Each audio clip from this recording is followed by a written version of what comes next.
Welcome back to the Strategic Sales Funnel Method course. This is module number 3, Map the Customer Journey. This is title of this video, module 3.5, Action. This is where we're going to be talking about ensuring a smooth purchasing process and encouraging repeat business. So we've taken the steps to get people through the first 3 stages of our sales funnel. Now it's time for action. It's time for him to make a move, as they would say. They've become aware of us. They've taken some interest in us. And now they've made a decision to do business with us. And so now it's time for him, like you said, now it's time for the rubber to really meet the road. And so you guys can move forward with the transaction as well as the relationship. So what can you do to encourage action in this department? So first and foremost, you want to make sure you have some sort of a user-friendly checkout process. You can also use follow-up emails.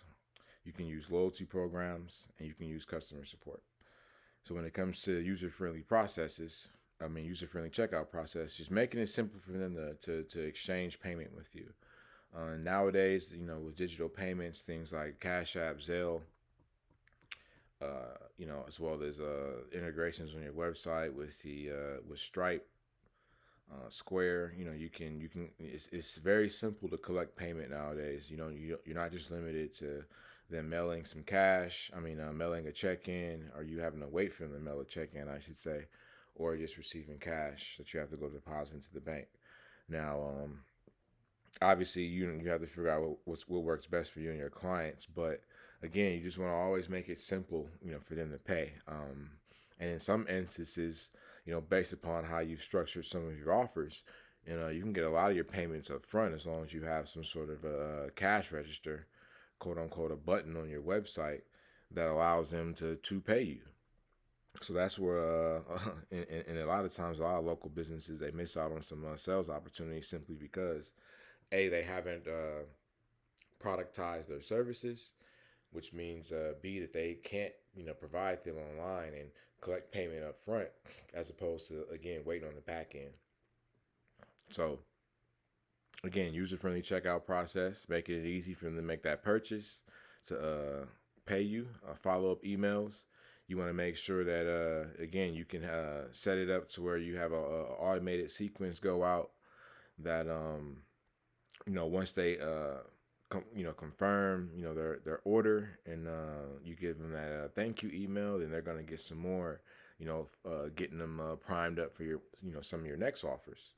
But all in all, you just want to make sure that you have these tools and systems in place so that you can again maximize them converting from a lead into a customer.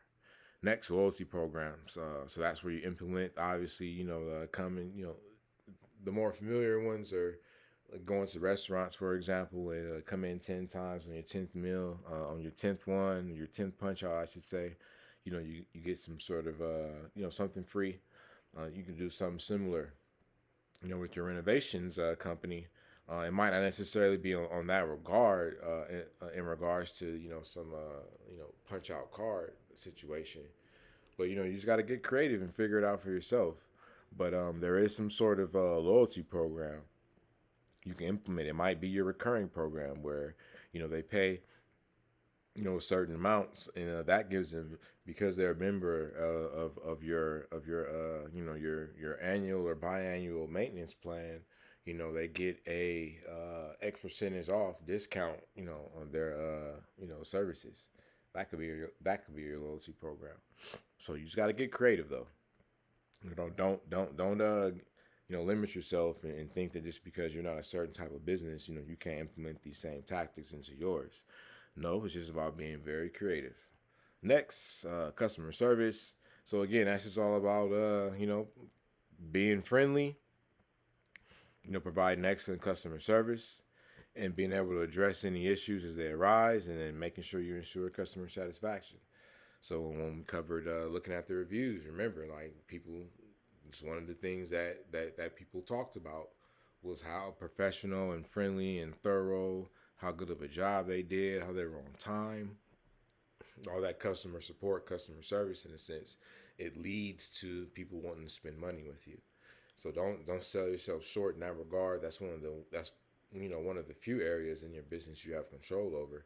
So make the most of it. Maximize it.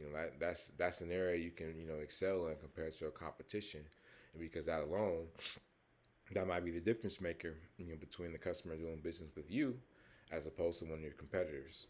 So all in all, again, we've just walked through the 4 stages of the sales funnel, and now you know what you need to do for your business in order to take advantage of this tool, so you can get some clarity in regards to what your strategy is going to be in order to, again, increase sales and revenue.